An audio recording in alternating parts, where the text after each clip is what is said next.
তাহলে মন্ত্রী সব কাজ ঠিকঠাক ভাবে করে এসেছো, তাই তো?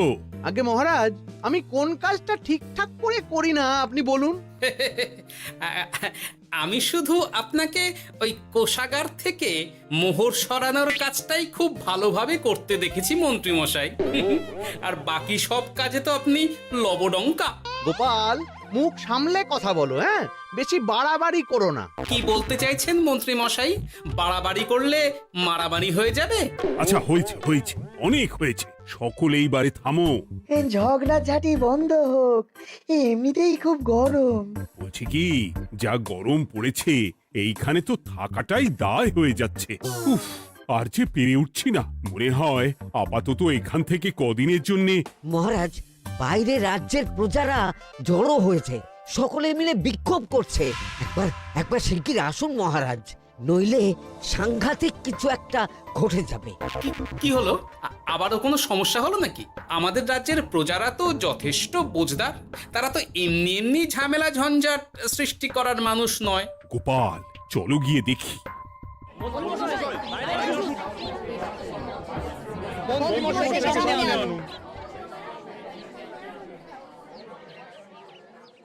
কি ব্যাপার, তোমাদের কি সমস্যা হয়েছে? এইভাবে বিক্ষোভ করছো কেন? মহারাজ, মন্ত্রী মশাইকে সামনে আনুন, তারপর বলছি কি হয়েছে না হয়েছে। সেরেছে। আরে, আমাকে ডাকছে কেন? আচ্ছা, বলছি তোমরা একটু শান্ত হও। আমি বুঝতে পারছি তোমরা কিছু একটা কারণে খুবই অসন্তুষ্ট হয়েছো, তাই সেই জন্য বলছি আগে শান্ত হও, তারপর বলো মন্ত্রী মশাইকে কেন খুঁজছো, উনি কি করেছেন?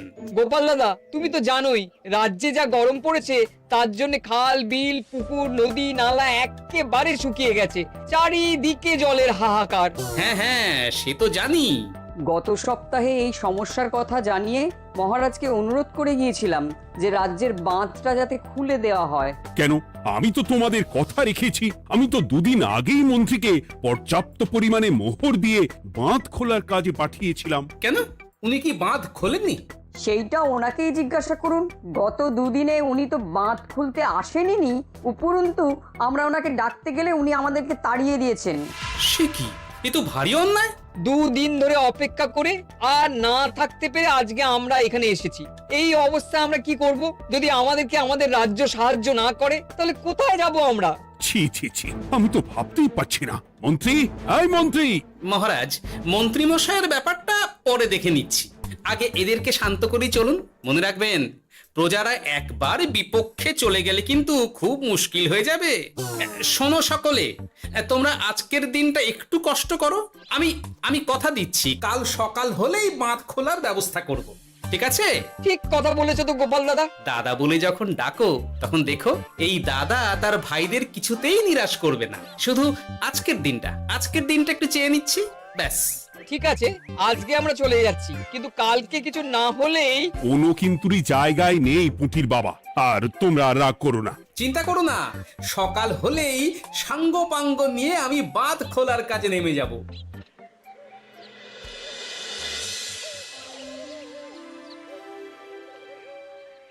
ছি ছি মন্ত্রী, তুমি এইভাবে আমায় মিথ্যে বললে।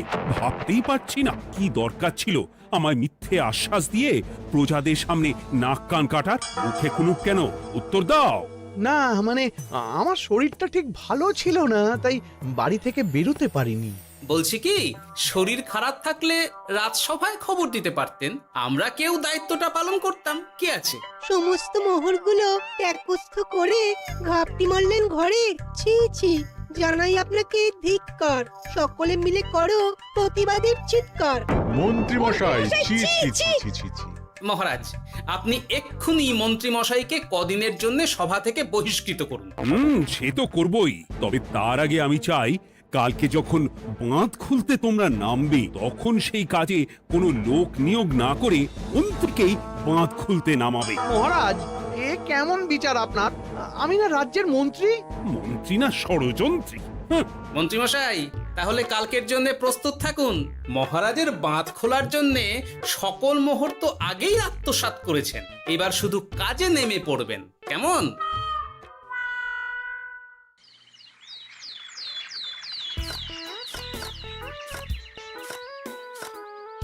ওহ গোপাল, এইবারে ছেড়ে দাও, আর পাচ্ছি না।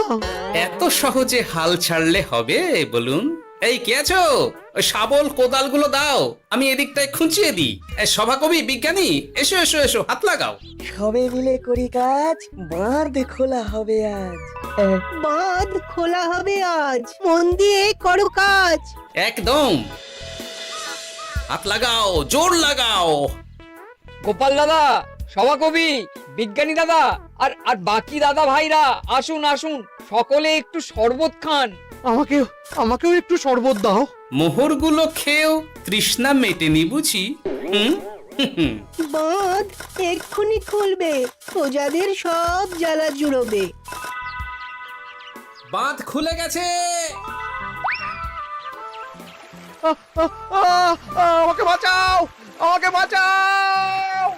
কোনো সময় ভুল করলে নিজেই সেই ভুল শুধরে আবার ফিরতে হয়। আপনিও তাই করুন মন্ত্রী মশাই, নিজে নিজেই উঠে আসুন। চলো সকলে। গোপাল, তুমি তোমার সাথীদের নিয়ে যা করলে সত্যি ভাবাই যায় না।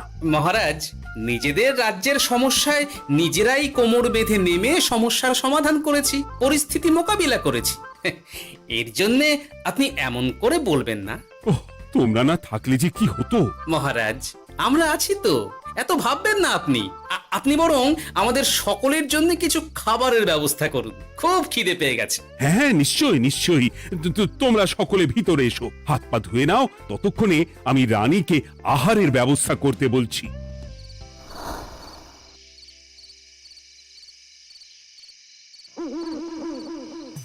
ওমা গো, ওমা বাঁচাও, কি শরীর খারাপ তাই না লাগছে গো। একে গিন্নি, বাবারে, কি হয়েছেটা কি? ও, তুমি এইভাবে এখানে শুয়ে কাতরাচ্ছ কেন? বলি তুমি এসেছো? হ্যাঁ, এই তো আমি চলে এসেছি। কি হয়েছে গিন্নি? তোমার কোথায় কষ্ট হচ্ছে? গরমে হাঁসফাঁস করছি গো, পারছি না।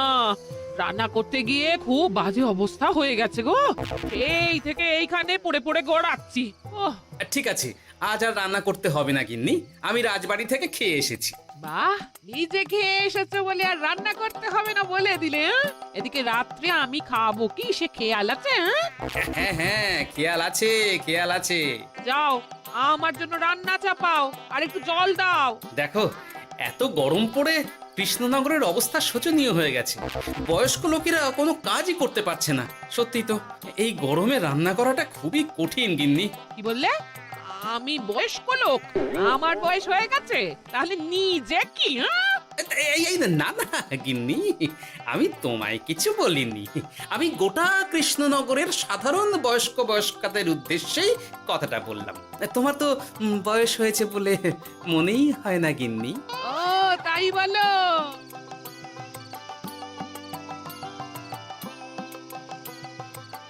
নাও গিন্নি, জল নাও। আজ না হয় আমি রান্না করব। হে ভগবান, মুখের একটু লাগাম দাও। এইভাবে যখন তখন সত্যি কথা বলিও না।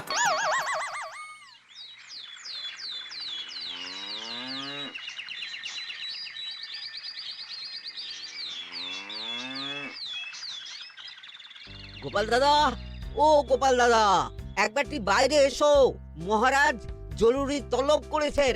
আবার কি হলো? গোপাল দাদা, গিন্নি, একবার ও বাইরে গোপাল গিয়ে দাদা। দেখে আসি, বুঝলে? পেয়াদা এসে অনেকক্ষণ থেকে ডাকছে। ওহ, দাদা, আচ্ছা গিয়ে গোপাল দেখো। দাদা, ও গোপাল দাদা, গোপাল দাদা, ও গোপাল দাদা, আরে তুমি এক্ষুনি একবার প্রাসাদে চলো, রানীমার খুব শরীর খারাপ করেছে, মহারাজ তোমাকে খবর দিতে বললেন। ঠিক আছে, তুমি যাও, আমি আসছি।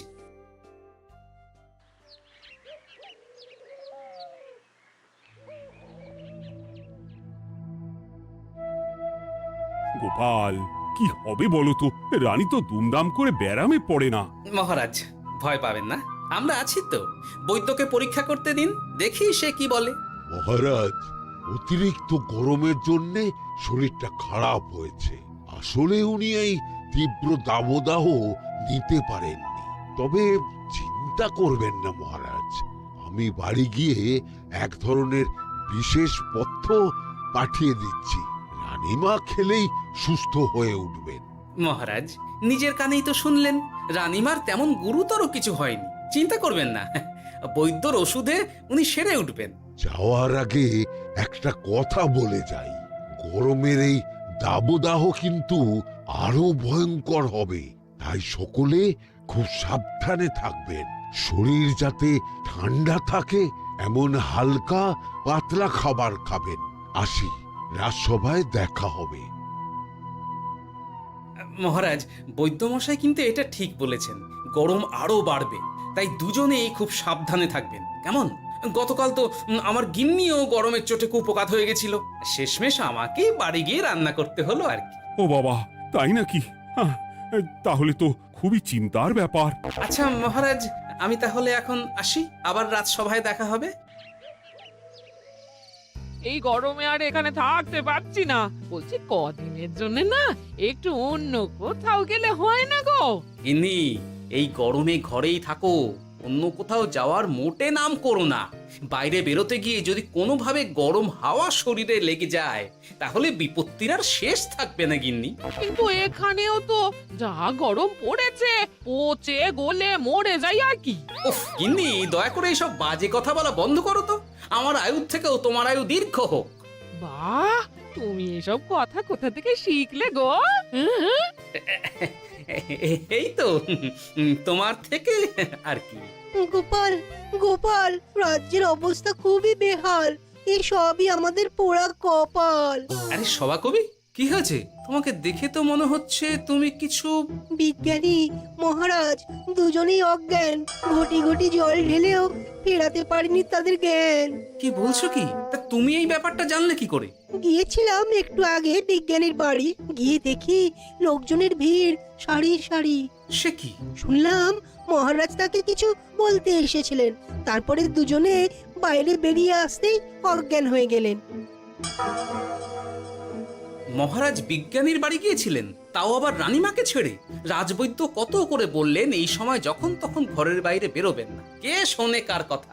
আমার মনে হয় মহারাজ তেমন কোনো গুরুত্বপূর্ণ কিছু কথা বলতেই বিজ্ঞানীর বাড়ি গিয়েছিলেন। গরম কমানোর উপায় আলোচনা করতে হয় তো গিয়েছিলেন।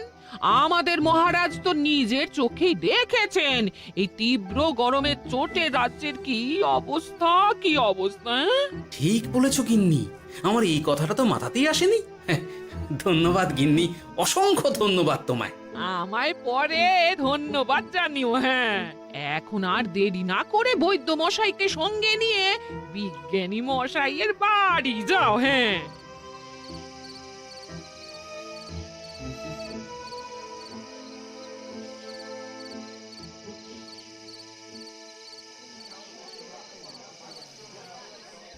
কি বুঝছেন বৈদ্যমশাই? খুব একটা ভালো কিছু বুঝছি না গোপাল। দেখো, সত্যি বলতে ওই কৃষ্ণনগরের অবস্থা খুবই বাজে, তাই এখানকার মানুষেরা একে একে অসুস্থ হয়ে পড়ছে। বাইরের অবস্থাটাও তো ভালো নয়, বুঝতেই পারছো। এখন সান্ধ্যকালীন হাওয়াতেও গরমের তাত রয়েছে। দেখুন, রাজ্যের যা অবস্থা তাতে যদি রাজ্যের মাথা থেকে সমস্ত প্রশাসনিক প্রধানরাই অসুস্থ হয়ে পড়েন তাহলে তো ভীষণ বিপদ। সে তো বটেই, এই জন্যেই আমি বলি কি, মহারাজ সহ সকল সভাসদেরা এই রাজ্য ছেড়ে কদিনের জন্য পাহাড়ি কোনো এক জায়গায় গিয়ে থাকুন, পরিবার নিয়েই যান। দেখুন, আগে নিজেরা বাঁচলে তবে তো রাজ্যবাসীকে ভালো রাখতে পারবেন, তাই না? কথাটা কিন্তু মন্দ বলেনি বৈদ্য। গোপাল, এই গোপাল, তুমি পাহাড়ে যাওয়ার ব্যবস্থা করো। এইখানে আর কিছুদিন থাকলে মরেই যাব। হ্যাঁ গোপাল, আমারও তাই মত। এক্ষুনি যা শরীরে ক্লান্তি এসেছে, আর কদিন এইখানে থাকলে মরেই যাব। মহারাজের অনুরোধে গরম কমানোর কোনো ব্যবস্থাও তো করতে পারলাম না, বাইরে বেরোনো মাত্রই দুজনে মূর্ছা গেলাম। বাবা, ঠিক আছে, বুঝেছি। মহারাজ, আপনি আর এই ব্যাপারটা নিয়ে বেশি ভাববেন না। বিজ্ঞানী, তুমিও আর বেশি কথা বলো না। আমি পাহাড়ে যাওয়ার ব্যবস্থা করছি। আমরা রাজসভা সকলে সব পরিবারে যাব। অনেক কাজ হয়েছে, এখন কিছুদিন আমাদের বিশ্রাম দরকার।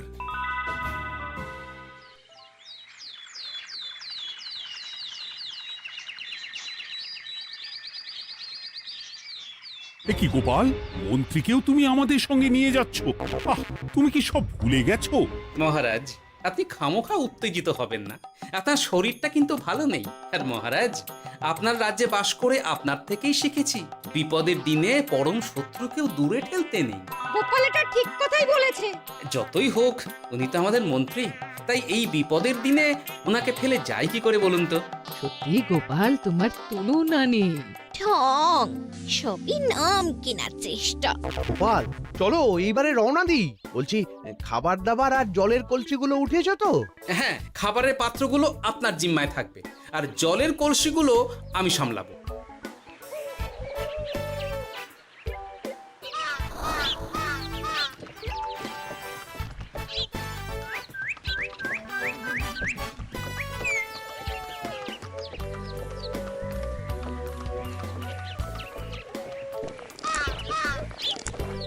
কি গো, তুমি খাবার ছেড়ে শুধুই জল খাচ্ছ? ওদিকে মন্ত্রী মশাই যে সব খাবার একাই সাবার করে দিলে না? ভালোই তো, থাক না। এরপরে বড় বাইরে যেতে হলে বুঝবে, আমি তো ওই জন্যই নিজের জিম্মায় শুধুমাত্র জল নিয়েছি। দেখো, জল খেলে ছোট বাইরে যাওয়ার দরকার হলে চলে যেতে পারবো, কিন্তু বড় বাইরে যাওয়ার দরকার হলে তো যেখানে সেখানে যেতে পারবো না। তাই জলই সই। কিন্তু সবার জল যদি তুমি একাই শেষ করে দিলে তাহলে? এই রে, এটা তো ঠিক বলেছো গিন্নি। পথে ঘাটে কোনো পানীয় জলের পুকুর বা কুয়ো দেখলে জল ভরে নিতে হবে, বুঝলে?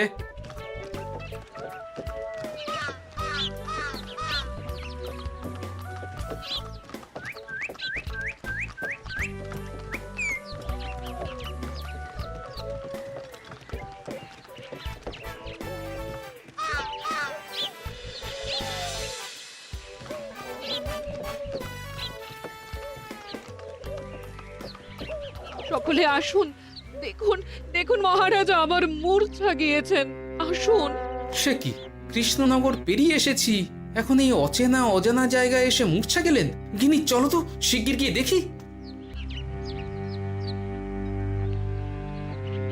কেউ ঘাবড়াবেন না, মহারাজের শরীরটা আসলে খুব দুর্বল ছিল তো, তাই মূর্ছা গিয়েছেন। তবে চিন্তার কিছু নেই, আমি এক ধরনের পথ্য দিচ্ছি, এটা খেলেই উনি আবার সুস্থ হয়ে যাবেন। ঠিক আছে বৈদ্য মশাই, আপনি তাহলে যত তাড়াতাড়ি সম্ভব পথ্যটা তৈরি করুন। হ্যাঁ, আমার এই পথ্যটা তৈরি করার জন্যে একটু জলের প্রয়োজন। একটু জলের ব্যবস্থা করুন তো। এ মা, বলি গাড়িতে যে এক ফোঁটাও জল নেই গো, কি হবে? এই গোপাল, তুমি একাই সব জল খেয়ে বসে আছো? হ্যাঁ গোপাল, এখন এসব বাদ দাও, চলো একটু জলের ব্যবস্থা করি।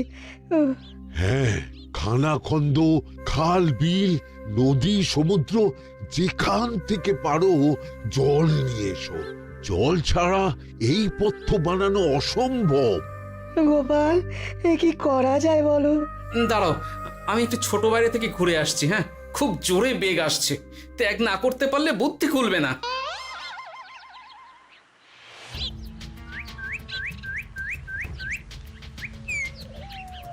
ওদিকে একটা পাত কুয়ো দেখতে পাচ্ছি মনে হচ্ছে।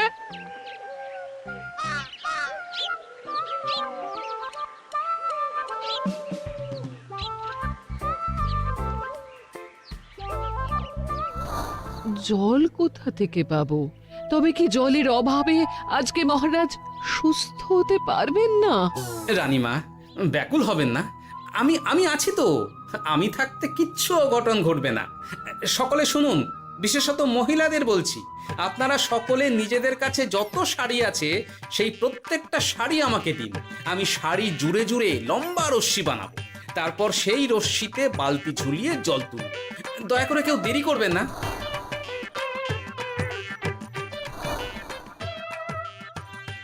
এই নাও আমার 5খানা শাড়ি। হ্যাঁ, এই নাও আমার 10খানা শাড়ি। আমি বাবা আমার লতা পাতা মিনি করা শাড়িগুলো দেব না। যা পারো করো, আমি বড় বাইরেতে যাচ্ছি। ওমা, বিপদের দিনে শাড়ি দেবে না? গায়ে জোরে নিয়ে আসবো। হ্যাঁ,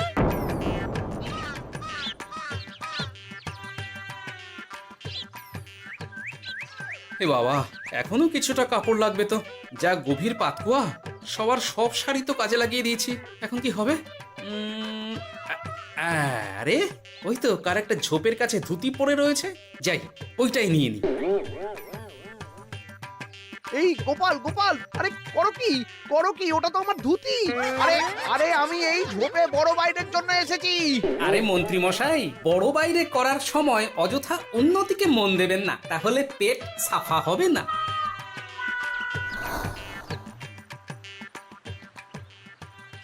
গোপাল, তুমি ছিলে বলে এই যাত্রাতে রক্ষা পেলাম। ভগবান তোমাদের অনেক অনেক মঙ্গল করুক। এই দেখো না, ওরা না আমার লতা পাতা আঁকা শাড়িগুলো নিয়ে নিয়েছে। এই, দূর তোমার শাড়ির লতা পাতা, আমি নিজেই জড়িয়েছি বড় বড় ঘাস পাতা। কি চুল করছে রে, দূর ছাতা দূর ছাতা। হাসির রাজা, জ্ঞানের রাজা, রসিক রাজা।